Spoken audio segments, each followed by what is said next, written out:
Video ನಿಮ್ಮಲ್ಲಿ ಸಾಧನೆಯ ಬೆಂಕಿ ಹಚ್ಚಲಿಲ್ಲವೆಂದರೆ ಈ ವಿಡಿಯೋಗೆ ಡಿಸ್ಲೈಕ್ ಮಾಡಿ ಹೋಗ್ಬೋದು. ಆದರೆ ಬೆಂಕಿ ಹತ್ತಿದ್ರೆ ಚಾನಲ್ಗೆ ಸಬ್ಸ್ಕ್ರೈಬ್ ಮಾಡಿಯೇ ಹೋಗಿ. ಓಕೆ, ಬನ್ನಿ ಶುರು ಮಾಡೋಣ. ಒಬ್ಬ ವ್ಯಕ್ತಿಗೆ ತನ್ನ ಕಂಪನಿಯನ್ನು ಮಾರಿದ ಮೇಲೆ 1,000 ಕೋಟಿ ಸಿಕ್ಕಿತು. ಆಗ ಅವನು ಅವನ ಎಲ್ಲ ಹಣವನ್ನು ಬೇರೆ ಬೇರೆ ಬಿಸ್ನೆಸ್ನಲ್ಲಿ ಹಾಕಿದ. ಆಮೇಲೆ ಅವನೊಬ್ಬನೇ ಬಾಡಿಗೆ ಮನೆಯಲ್ಲಿರಲು ಪ್ರಾರಂಭಿಸಿದ. ತಲೆ ಸರಿ ಇಲ್ಲದ ಒಬ್ಬ ಹುಚ್ಚ ಮಾತ್ರ ಇಂಥ ಕೆಲಸ ಮಾಡೋದು. ಯಾಕಂದ್ರೆ ಒಬ್ಬ ಸಾಮಾನ್ಯ ವ್ಯಕ್ತಿಯಾಗಿದ್ರೆ ಕಾರು, ಮನೆ, ಬಂಗ್ಲೆ ಅಂತಾನೆ ಎಲ್ಲ ಹಣ ಖರ್ಚು ಮಾಡಿರೋರು. ಈ ತಲೆ ಸರಿ ಇಲ್ಲದ ಮನುಷ್ಯ ಬೇರೆ ಯಾರು ಅಲ್ಲ, ಜಗತ್ತಿನ ಅತಿ ದೊಡ್ಡ ಶ್ರೀಮಂತ ವ್ಯಕ್ತಿ ಎಲಾನ್ ಮಸ್ಕ್. ಜಗತ್ತಿನ ಅತಿ ದೊಡ್ಡ ಕಂಪನಿಗಳ ಮಾಲೀಕ ಇವರು. ಇವತ್ತು ಇವರ ನೆಟ್ವರ್ಕ್ ಸುಮಾರು $400 ಬಿಲಿಯನ್. ಇದಕ್ಕೆಲ್ಲ ಕಾರಣ ಇವರ ಹುಚ್ಚುತನ, ಹಠ ಮತ್ತು ನಂಬಿಕೆ. ಯಾಕಂದ್ರೆ ಜನರ ಗುಂಪಿನಿಂದ ಹೊರಬಂದು ನಡೆಯಬೇಕಾದ್ರೆ ಆ ಹುಚ್ಚುತನ ಬೇಕು. ಯಾವ ವ್ಯಕ್ತಿಯ ಧ್ವನಿಯಿಂದ ಅವನಿಗೆ ರೇಡಿಯೋ ಕಾರ್ಯಕ್ರಮದಿಂದಲೇ ರಿಜೆಕ್ಟ್ ಮಾಡಲಾಗಿತ್ತು, ಇವತ್ತು ಅವರ ಧ್ವನಿಗೆ ಕೋಟಿಗಟ್ಟಲೆ ಅಭಿಮಾನಿಗಳಿದ್ದಾರೆ.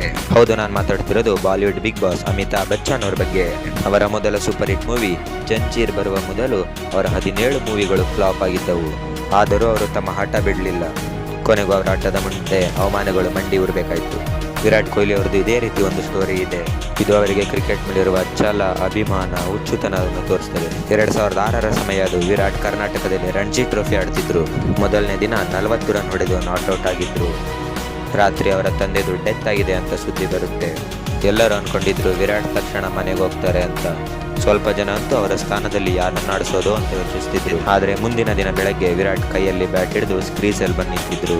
ಇಂತಹ ಪರಿಸ್ಥಿತಿಯಲ್ಲಿ ಅವರು ಭರ್ಜರಿ ಶತಕ ಹೊಡೆದು ತನ್ನ ತಂಡವನ್ನು ಗೆಲ್ಲಿಸಿಯೇ ತನ್ನ ತಂದೆಯ ಅಂತಿಮ ಸಂಸ್ಕಾರಕ್ಕೆ ಹೋಗ್ತಾರೆ. ಇದನ್ನು ಹುಚ್ಚುತನ ಅಲ್ಲದೆ ಇನ್ನೇನಂತ ಹೇಳ್ತಾರೆ. ಇಂತಹ ಹುಚ್ಚುತನ ಲಕ್ಷದಲ್ಲಿ ಒಬ್ಬರಿಗಿರುತ್ತೆ. ಅವರೇ ಮುಂದೆ ಸಾಧನೆ ಮಾಡಿ ತೋರಿಸ್ತಾರೆ. ಪ್ರತಿದಿನ 15 ಗಂಟೆ ಕೆಲಸ ಮಾಡೋಕ್ಕೆ ಕೇವಲ ಶಕ್ತಿ ಮಾತ್ರ ಅಲ್ಲ, ಅದರ ಜೊತೆಗೆ ಹಠ, ಛಲ, ಹುಚ್ಚುತನನೂ ಬೇಕು. ಯಾಕಂದ್ರೆ ಇಂತಹ ಜನ ಪರ್ಸೆಂಟೇಜ್ ಮೇಲೆ ಅಲ್ಲ, ಬೆರಳೆಣಿಕೆ ಎಷ್ಟಿರ್ತಾರೆ. ಇಂಥದೇ ಒಂದು ಹಠ, ದುಃಖ, ಹುಚ್ಚುತನ ತುಂಬಿರೋ ಕತೆ ದಶರಥ್ ಮಾಚಿಯವರು. ಇವರ ಪತ್ನಿಗೆ ಸರಿಯಾದ ಸಮಯಕ್ಕೆ ಆಸ್ಪತ್ರೆಗೆ ಸೇರಿಸಲಾಗದೆ ತನ್ನ ಪತ್ನಿಯನ್ನು ಕಳೆದುಕೊಳ್ತಾರೆ. ಯಾಕಂದ್ರೆ ದಾರಿಯ ಮಧ್ಯದಲ್ಲಿ ಒಂದು ದೊಡ್ಡ ಬೆಟ್ಟವಿತ್ತು. ಇದರಿಂದ ಅವರಿಗೆ ತುಂಬಾ ಕೋಪ ಬಂತು. ಇದೇ ಕೋಪವನ್ನು ಅವರು ಹಠವಾಗಿ ಪರಿವರ್ತಿಸಿಕೊಂಡರು. ಕೇವಲ ಒಂದು ಚಾನ ಸುತ್ತಿಗೆಯನ್ನು ಹಿಡಿದುಕೊಂಡು 22 ವರ್ಷಗಳಲ್ಲಿ 360 ಅಡಿಯ ಬೆಟ್ಟವನ್ನೇ ಕಡಿದು ಹಾಕಿದರು. ಇದು ಹುಚ್ಚುತನ ಅಲ್ಲದೆ ಮತ್ತೇನು. ಇಂತಹ ಹಠ ಯಾವಾಗ ಹುಟ್ಟುತ್ತದಂದ್ರೆ ನಮ್ಮ ಈಗೋ ಹರ್ಟ್ ಆದಾಗ, ಹೃದಯ ಒಡೆದಾಗ. ತುಂಬಾ ಜನ ಇದರಲ್ಲಿ ಸೋತು ಹೋಗ್ಬಿಡ್ತಾರೆ. ಕೆಲವರು ಮಾತ್ರ ಹುಚ್ಚರಾಗ್ಬಿಡ್ತಾರೆ. ಇದು ಕೂಡ ಒಂದು ಹುಚ್ಚುತನ. ಯಾವಾಗ ಜನರು ಟ್ರಿಪ್ಗಳನ್ನು ಪ್ಲಾನ್ ಮಾಡುತ್ತಿರುತ್ತಾರೋ ಅದೇ ಸಮಯದಲ್ಲಿ ಯಾವುದೋ ಒಂದು ಮೂಲೆಯಲ್ಲಿ ಒಬ್ಬ ವ್ಯಕ್ತಿ ತನ್ನ ಸಾಮ್ರಾಜ್ಯವನ್ನು ಕಟ್ಟುವ ಪ್ಲಾನ್ ಮಾಡುತ್ತಿರ್ತಾರೆ. ಯಾವಾಗ ಎಲ್ಲರೂ ಕೆಲಸಕ್ಕಾಗಿ ಅಲ್ಲಿರುತ್ತಾರೋ ಆವಾಗ ಒಬ್ಬ ಹುಚ್ಚ ಕೆಲಸ ಕೊಡುವುದರ ಬಗ್ಗೆ ಯೋಚಿಸುತ್ತಿರುತ್ತಾರೆ. ಇಂತಹ ಹುಚ್ಚರೇ ಮುಂದೆ ಬಿಲ್ ಗೇಟ್ಸ್, ಸ್ಟೀವ್ ಜಾಬ್ಸ್ ಗಳಾಗ್ತಾರೆ. ಇವರು ಸಕ್ಸಸ್ಗಾಗಿ ಯಾವಾಗಲೂ ಹಸಿದಿರುತ್ತಾರೆ. ಇದೇ ಹುಚ್ಚುತನ ಇವರಿಗೆ ನಿಲ್ಲಲು ಬಿಡಲ್ಲ, ನಿದ್ದೆ ಮಾಡಲು ಬಿಡಲ್ಲ. ಒಬ್ಬ ಹಠವಾದಿ ಯಾವಾಗಲೂ ಸೋಲುಪ್ಪುವುದಿಲ್ಲ. ಸಾವಿರಾರು ಬಾರಿ ಸೋತರು ಅವರ ಹಠ ಇನ್ನೊಮ್ಮೆ ಪ್ರಯತ್ನ ಮಾಡಿ ಅನ್ನುತ್ತೆ. ಇವರು ಅಂದುಕೊಂಡಿದ್ದನ್ನು ಮಾಡಿ ತೋರಿಸುವವರೆಗೂ ನಿಲ್ಲಲ್ಲ. ಇವರೇ ಮುಂದೆ ಇತಿಹಾಸಗಳನ್ನು ಸೃಷ್ಟಿಸೋದು. ನಂಬಿಕೆ ಅಂದ್ರೆ ಇತಿಹಾಸ ನೋಡಿ. ಯಾರು ತಾನೇ ಸಾವಿರಾರು ಬಾರಿ ಸೋತರು ಮತ್ತೆ ಪ್ರಯತ್ನ ಮಾಡುತ್ತಾರೆ ಹೇಳಿ? ಈ ಹುಚ್ಚರು ತಾವು ಸಾಧನೆ ಮಾಡುವವರೆಗೂ ನಿಲ್ಲುವುದಿಲ್ಲ, ನಿದ್ದೆ ಮಾಡುವುದಿಲ್ಲ. ಇಂತಹ ಹುಚ್ಚರು ತಮ್ಮ ಕೆಲಸ ಸಕ್ಸಸ್ ಆಗಲು ಎಷ್ಟು ಬಾರಿ ಆದರೂ ಪ್ರಯತ್ನಿಸುತ್ತಾರೆ. ಇದೇ ಹುಚ್ಚ ಕತ್ತಲಾಗಿದ್ದ ಜಗತ್ತಿಗೆ ಮೊದಲ ಬಾರಿ ಬೆಳಕನ್ನು ಪರಿಚಯಿಸುತ್ತಾರೆ. ಹೌದು, ನಾವು ಮಾತಾಡ್ತಿರೋದು ಥಾಮಸ್ ಆಲ್ವಾ ಎಡಿಸನ್ ಅವ್ರ ಬಗ್ಗೆ.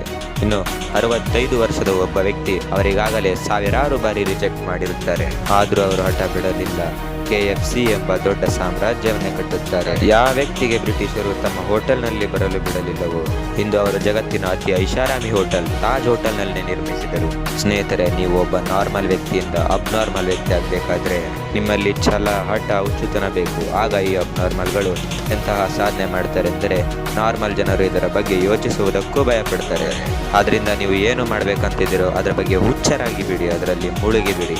ಪ್ರಾಣವನ್ನೇ ಪಣಕ್ಕಿಟ್ಟು ಅದನ್ನು ಪಡೆಯಲು ಪ್ರಾರಂಭಿಸಿ. ಯಾಕಂದ್ರೆ ಹಠ, ಹುಚ್ಚುತನ ನಿಮ್ಮಲ್ಲಿ ಬರುವವರೆಗೂ ನೀವು ನಾರ್ಮಲ್ ಆಗಿಯೇ ಇರ್ತೀರ. ನೀವು ನಾರ್ಮಲ್ ಆಗಿಯೇ ಸಾಯ್ಬೇಕೆಂದ್ರೆ ಇದೇ ರೀತಿ ಬದುಕಿ. ಯಾಕಂದ್ರೆ ಅಬ್ನಾರ್ಮಲ್ ಆಗಬೇಕಾದ್ರೆ ಹಠ, ಹುಚ್ಚುತನ ಬೇಕಾಗ್ತದೆ. ಈ ವಿಡಿಯೋ ಇಷ್ಟ ಆಗಿದ್ರೆ ಮಾತ್ರ ಲೈಕ್ ಮಾಡಿ, ಶೇರ್ ಮಾಡಿ, ಜೊತೆಗೆ ನಮ್ಮ ಜೊತೆ ಸೇರೋಕ್ಕೆ ಸಬ್ಸ್ಕ್ರೈಬ್ ಮಾಡಿ. ಧನ್ಯವಾದಗಳು.